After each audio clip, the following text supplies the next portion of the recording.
Classification is another rhetorical mode that we often employ in academic writing. And when we write a classification essay, what we're doing is we're taking a large complex group and breaking it up into distinguishable groups or categories for analysis. So it's like taking the entire student body and dividing them up by freshman, sophomore, junior, and senior. We're classifying them. Of course, it can get quite complicated and quite intricate, and what we have to remember when we write these types of compositions is that we have to judge each of the categories based on the same criteria.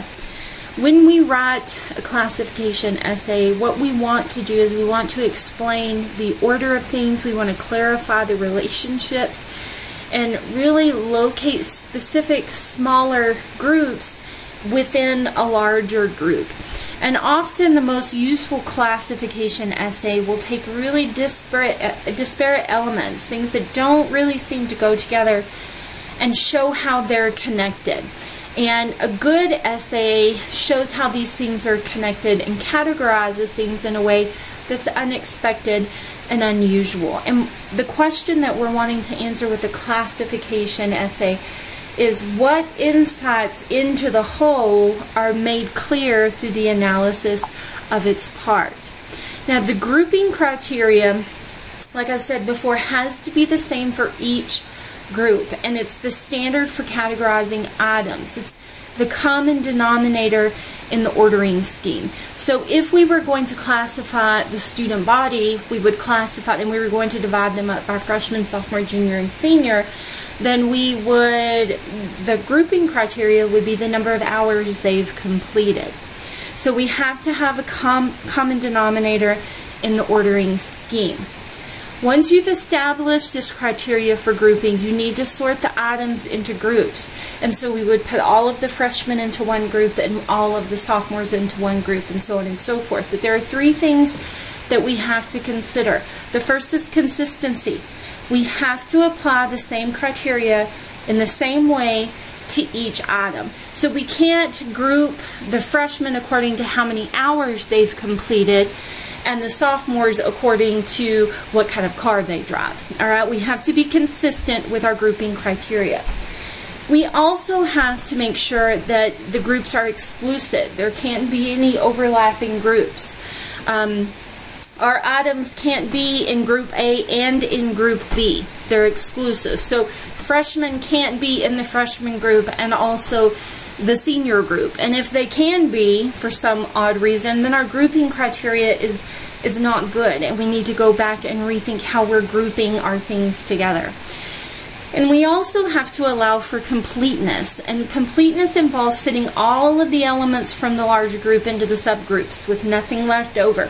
So if we're, again, using our example of categorizing the student body, every single student is going to fit into one of the groups. They're either going to be a freshman, a sophomore, a junior, a senior, and there will be no leftovers. You want to be sure that you keep it really manageable, and you want to limit yourself to about 6 categories. For an essay of this length, that's about all you can do and still be able to manage it. However, if you have particular categories that need subgroups, you can include those as well. And you want to be sure that your reader understands the logical structure of your classification scheme. And what you can do in your thesis is you can explain to your reader how you're going to classify the items in the larger group. What are your grouping criteria? And in the body of the essay, you're going to make sure that your reader understands by repetition and the use of synonyms, and that you are talking about categories, and you're talking about groups, and you're talking about types. Those are all 3 really, really good synonyms to use. So when you phrase the thesis statement for this particular type of essay, of course you have to have a main idea and a controlling idea. The main idea is the topic, and the controlling idea is what you're going to say about the topic. In this particular example, We're going to talk about college students, and we're going to talk about classifying them, which is the rhetorical mode. And remember, we need to be sure to mention the rhetorical mode or the method of development in our thesis as well. And we're saying that college students can be classified according to where they sit in the classroom. And there are nobody's going to be, there aren't people who are sitting at the front of the classroom and at the back of the classroom. It's just physically impossible. So, again, we've explained we've indicated our subject, our method of development, and how we're going to classify them. You also want to show why these categories are important, and this is called exigency. Exigency is important in any written composition because it allows the reader to understand why they need to continue reading.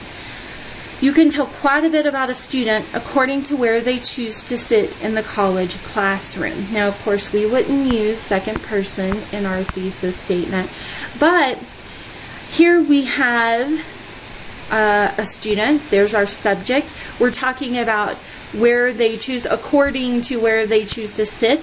That's our classification or our grouping criteria.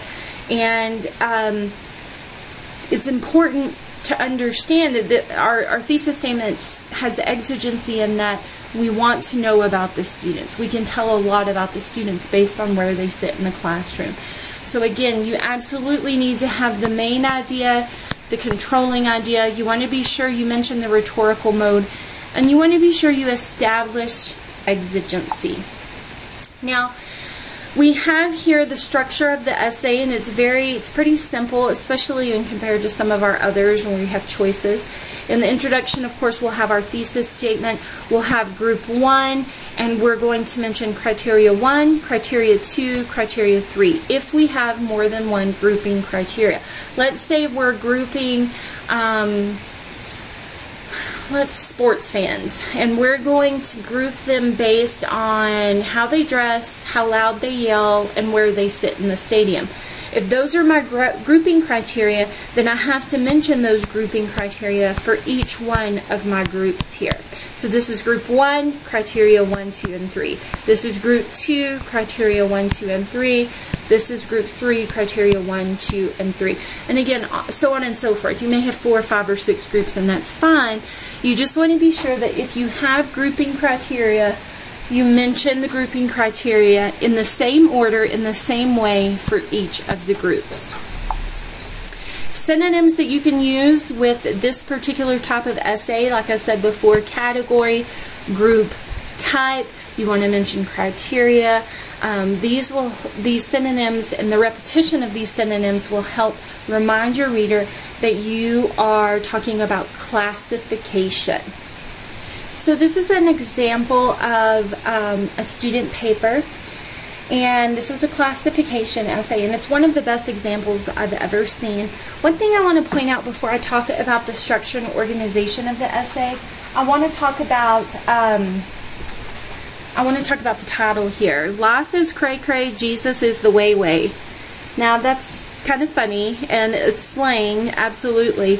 But in the title here, we really have the only place in the essay that we can really kind of wink at our reader, that we can make a little bit of a joke. Now you'll see that this essay is really formal and it's very academic, and it's not a funny essay. But here in the title, our writer has taken a minute just to kind of wink at us and let us know this is kind of a humorous subject, dividing churchgoers into groups. And using this slang, it just, like I said, makes the reader giggle a little bit and encourages the reader to keep reading. Now, we wouldn't want to use any of this slang and any of this jokiness in the text of our document, but in the title, it's perfectly appropriate. So this particular student is grouping types of churchgoers, and she says in her thesis statement, grouped into 4 categories based on. So she's told us that she's categorizing here, and that there are 4 of them. Based on physical appearance, this is grouping criteria 1, and characteristics. And characteristics here. So we have physical appearance is 1, and characteristics are the other. And then she lists lists the categories. Fancy pants, dirt doesn't hurt, casual but okay, and last one here, but first to disappear. And you'll notice here she's created names for her categories, and to indicate to her reader that these are indeed categories, she's put hyphens in between the words here, and that's great. So she says the first group labeled fancy pants are typically the elders of the town, and then she goes on to explain to us their appearance and their characteristics. That's how we're grouping them. And then she says some of the church members may fall into the group that is labeled dirt doesn't hurt, and then she talks about their appearance and their characteristics. The third type of person is the casual but okay. She talks about what they look like and their characteristics. And then in the last, she says the last group, again a good transitional expression, the last one here, but first to disappear. And we have again what they look like and the characteristics of this particular group.